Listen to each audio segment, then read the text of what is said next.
Muchas gracias, Roberto Guadalupe Cañas Pozos, gracias. Dime, tenemos que experimentar acontecimientos tan traumáticos como los 19 de septiembre o el paso de Otis para darnos cuenta de la importancia que tiene establecer políticas estrictas y muy difundidas de sistemas de protección civil. Mira, Eduardo, antes que nada, muy buenos días a ti y a Buenos a días. tu auditorio. Verónica, muy buenos días. La realidad es que, desgraciadamente, los seres humanos tenemos una conciencia muy corta de los desastres. A lo largo de la historia del país hemos sufrido una gran cantidad de desastres y la enseñanza que ha dejado a veces se aplica, a veces no se aplica, y dependiendo muchas veces el tipo de gobierno que hay, se generan más políticas sobre este aspecto o no. La realidad es que nunca ha sido la gestión de riesgos y la protección civil una prioridad nacional. En el último sexenio fue casi cero, nula el apoyo que se le dio a la gestión de riesgos, la visión, es más, no estaba ni en el Plan Nacional de Desarrollo. Entonces, todo eso complica mucho crear una cultura de prevención como es lo que se está tratando de hacer. Estos ejercicios que se realizan todos los 19 de septiembre, recordando lo que nos sucedió en 1985, son muy importantes para que la población pueda estar practicando esta parte. Ojalá los ejercicios de simulacros fueran lo más real posible para que de esa manera todos pudiesen participar y tomar en consideración esto, no solamente en el centro de trabajo, sino en su casa, primeramente. Pero muchas veces el ejercicio de un simulacro que se realiza anualmente, pues no es del impacto como tendría que ser si tenemos muy presente que debemos de crear una cultura reto de prevención, Eduardo. Oye, el atlas de riesgo es, digamos, una herramienta fundamental para poder Sí, enfrentar las cosas, ¿no? sí, sí, el atlas de riesgo que por ley debería tener cada estado y cada municipio del país un atlas de riesgo de su zona de responsabilidad, es el inicio de todo, pues. En el atlas de riesgo tú identificas todos los peligros a los que está expuesta la zona, identificas qué elementos hay, la población, todo, todo, todo. Tienes un marco de referencia muy importante. El atlas de riesgo, por ejemplo, de la Ciudad de México, tiene una serie de capas que tú puedes encontrar desde las fracturas que tenemos en la zona centro de la Ciudad de México, Colonia Roma, Condesa, todo esto, hasta las partes de inundación, todo lo que tenemos. De igual manera, el Atlas Nacional de Riesgos tiene información de los estados, pero la verdad es que nos falta mucho todavía. Anteriormente había un fondo de prevención para desastres que apoyaba la creación del Atlas de Riesgo y daba una parte. El Estado metía un dinero y Ujú. la Federación metía otro dinero para poder hacer esto.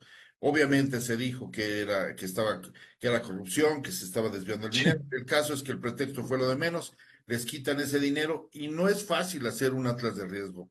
Por un municipio muy simple que tú quieras, uno pequeño, un atlas de riesgo no les ha de estar costando en una actualización, pensando que ya tienen y lo van a actualizar, cerca de los 6 millones de pesos. ¡Oh! Entonces no es cualquier cosa, ¿eh? Y si tú quieres hacer un atlas de riesgo nuevo, pues te cuesta una cantidad importante, porque es muchos metadatos, bajar información, hacer visitas de campo, recorridos, o sea, es un trabajo muy complejo, pero la verdad es que da frutos muy interesantes. Yo los invito a que entren a ver el Atlas Nacional y a que entren a ver específicamente el de México para que vean lo que es un atlas de riesgo bien desarrollado y conforme debe de ser. ¿Todas las alcaldías en la Ciudad de México tendrán atlas de riesgo?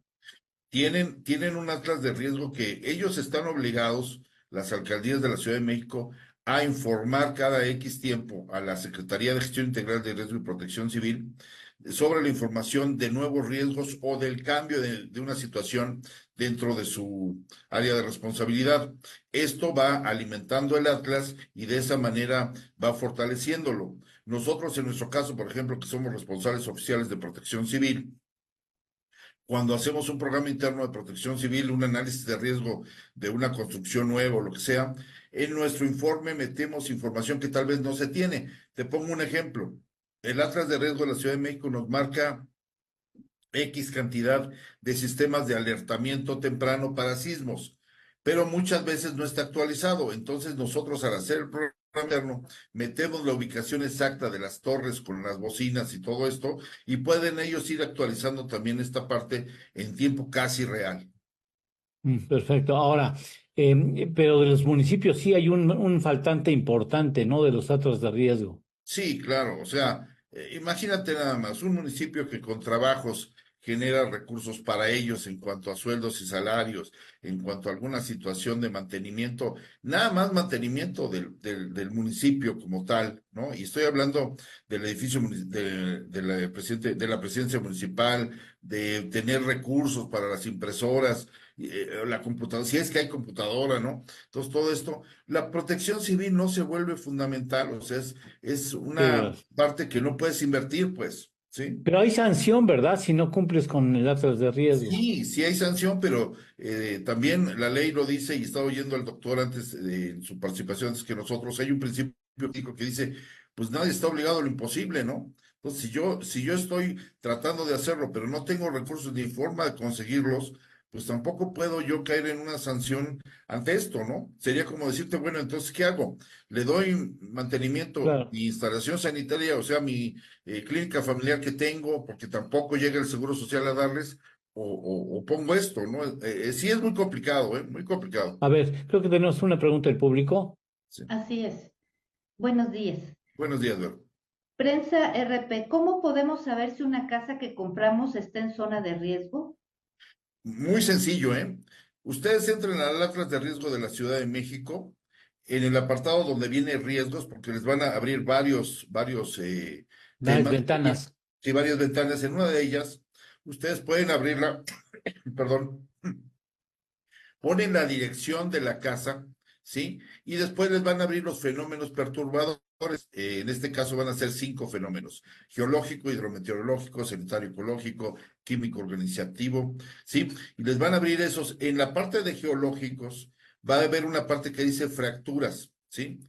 O agrietamientos. Ahí ustedes pueden entrar ahí y les va a marcar todos los que son. Y yo los invitaría nada más como ejercicio que entraran a ver Colonia Roma, Colonia Condesa, nombre, o sea, donde te pares, ¿no? Por eso los sismos en la Roma se sienten como se sienten, en la Condesa, se sienten, en la Juárez, en la Cuauhtémoc, toda esa zona está con una situación muy importante en esta parte. En esta administración federal se prestó atención correcta a este tema. Ay, amigo, pues si no se prestó atención en el nombramiento quien es el responsable de la coordinación nacional, pues menos, ¿no? Nos la pasamos como hace 20 años, atendiendo emergencias. En este sexenio nos regresamos 20 años. En lugar de hacer acciones de prevención, nos dedicamos a atender emergencias y mal, por cierto. Ahí está Otis, ¿no? Donde lo comenté y lo he comentado siempre, es el único huracán que yo conozco que solamente afecta a 2 municipios, siendo un huracán nivel 5 y del tamaño que era. O sea, Sí, hombre, qué terrible. eso Y, no se lo y, cree nadie, y pues. no tenía atlas de riesgo Acapulco, ¿ah? Bueno, el Atlas de Riesgo de Acapulco estaba ya muy obsoleto. La realidad es que el reglamento de construcción que se aplicaba en Acapulco era el de Ciudad de México, que está diseñado para sismos, con una, con una parte para vientos de 70 80 kilómetros por hora, que es lo que tenemos acá. Qué Imagínate, tenía un barbaridad. ciclón con rachas de 250 310 kilómetros por hora, pues te hizo pedazos todo lo que encontró, menos la estructura, ¿no? Que fue lo que pasó. Teníamos grandes esqueletos sin todo libre, ¿no? Porque todo se lo llevó.